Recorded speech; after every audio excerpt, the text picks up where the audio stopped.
Lingo Flamingo is a social enterprise which helps to empower older adults through language learning.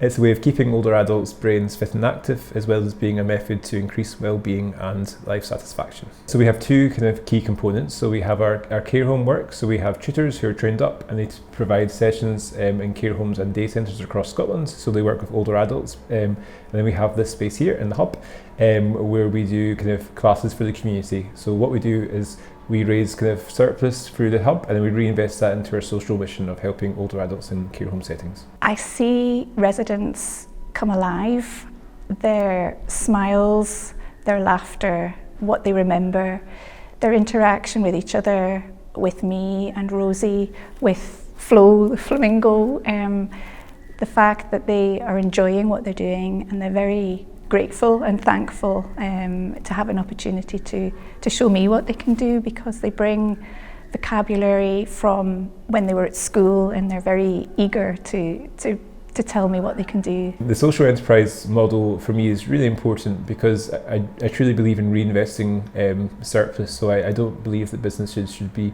driven purely by profit, but we should be reinvesting into our communities and helping support more vulnerable people within our society. We started in 2015, the background of which is that my grandparents both had dementia, and during that time they had no real options in terms of non-pharmaceutical activities. They felt quite isolated and quite lonely, and during this time I started to read a lot about different types of non-pharmaceutical interventions, and that language learning was a really powerful way of keeping the brain fit and active. There's some really interesting research to say people who speak a second language can actually postpone the effects of dementia and brain aging. So I think our impact is kind of threefold. So first of all, we have the classes which are good for kind of cognitive health. So I always say it's kind of good for the brain.